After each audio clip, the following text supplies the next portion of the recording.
Okay, we are here in the Smart Grid city, Boulder, Colorado, to discuss the future of electricity markets and more specifically the role of standards in smart grids.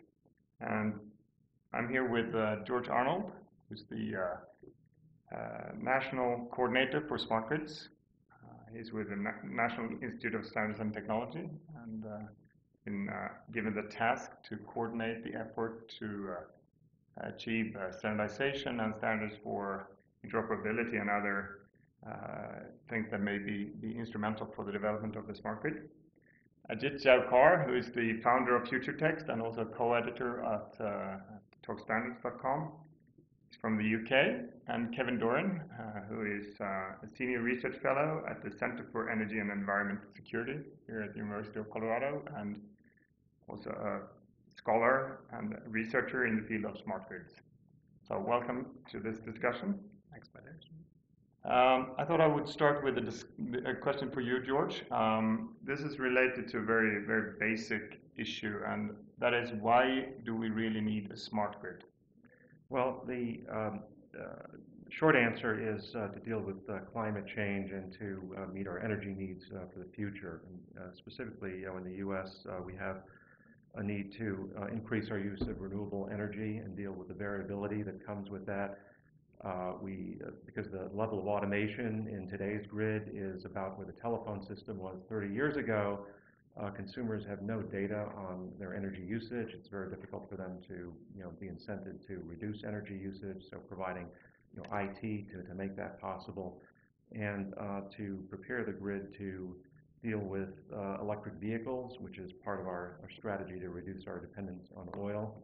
And finally, just to increase the reliability, security, efficiency of the grid. These are all the reasons that we are pursuing. And what would you say? Some actually argue that the costs of the smart grid are greater than the benefits. What's your opinion about that kind of assessment? Well, if you look at the big picture, it's estimated over the next 20 years that in the U.S. Between $1.5 and $2 trillion will be spent on modernizing our electric grid. And a large part of that is replacing aging and dirty coal generation with cleaner sources and transmission. But if you're going to make that kind of investment, you might as well make it with the latest proven robust technology. So if we're going to spend the money, we might as well do it in a way that gives us the greatest bang for the buck. And Ajit, would you say that the European motives for deploying smart grids is the same as in the US? No, this is interesting. Like we had our discussion yesterday about in the event, and the general consensus was Europe was somehow ahead.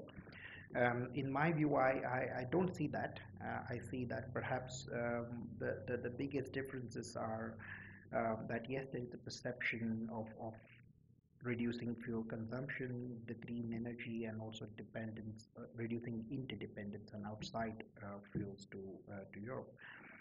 But what I don't see, I guess, is the equivalent of what I think is the Recovery Act. Is the funding, federal funding, mm-hmm. which is top down and quite serious,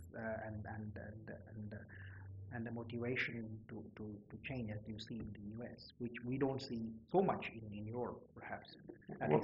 What about the state level, Kevin, and the utilities incentive? Are they having the right motives to do this? Or what has been behind the Colorado experience and behind the Colorado deployment of smart grid? Well, I think the candid answer is that it's been a mixed bag from the utilities perspective. So, if the question is, do utilities have the right motive to do this? I think certainly utilities have a motivation to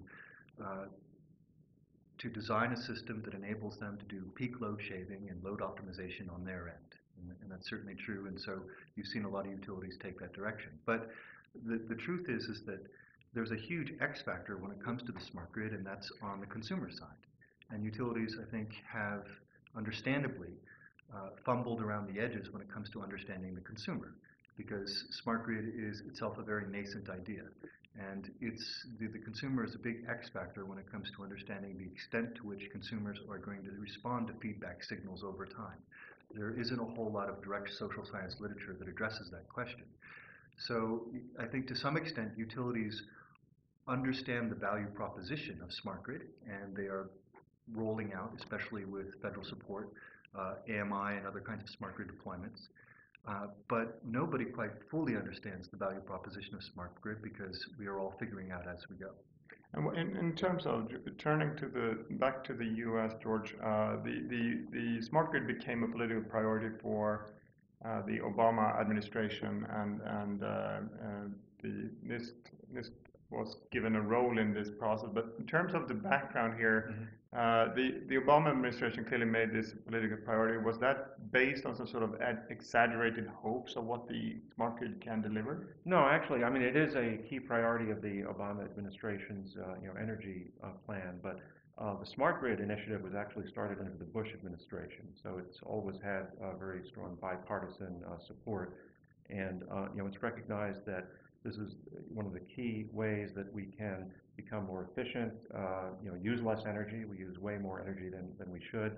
Our system is very inefficient because we have so much capacity devoted to just handling these small number of peak hours during the year. So making that more efficient and moving away from dependence on carbon-producing fuel sources to renewables. I mean, these are all goals that everybody is behind. But this has always been somewhat, based on this. This is an industry or industries that have been sort of working in markets traditionally, and these are for private companies essentially, although there is some public ownership. But why wasn't this left in the private domain and left to the private sector and markets?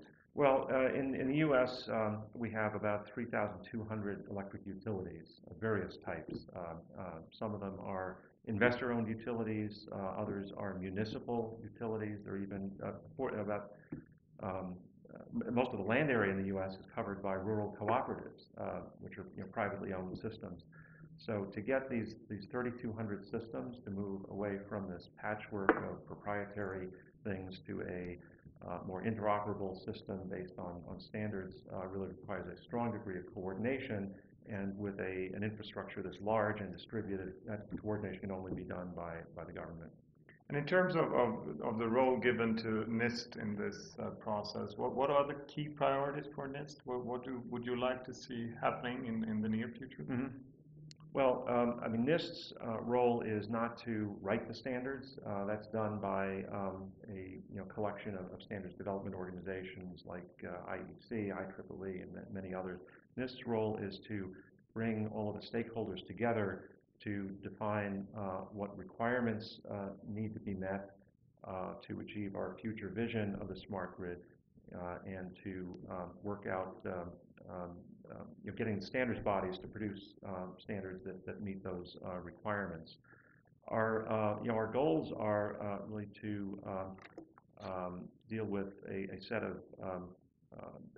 6 priorities that are laid out in our framework document that we released in January, and they include things like providing standards to support wide area situational awareness in the grid, that improve reliability primarily, standards to deal with the incorporation of storage in the grid and distributed resources, standards to deal with automation in the distribution environment, again to increase efficiency and reliability, and very importantly standards for the customer interface with the grid, both in terms of information that customers would get about their energy usage, as well as resources become more distributed.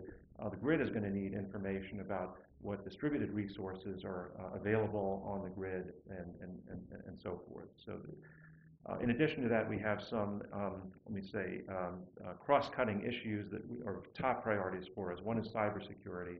We need to make sure that the IT systems we introduce are very secure, and the communications infrastructure supporting all of this. Today, a lot of the communications in the grid is done with proprietary systems. We want to move that to systems based on open standards.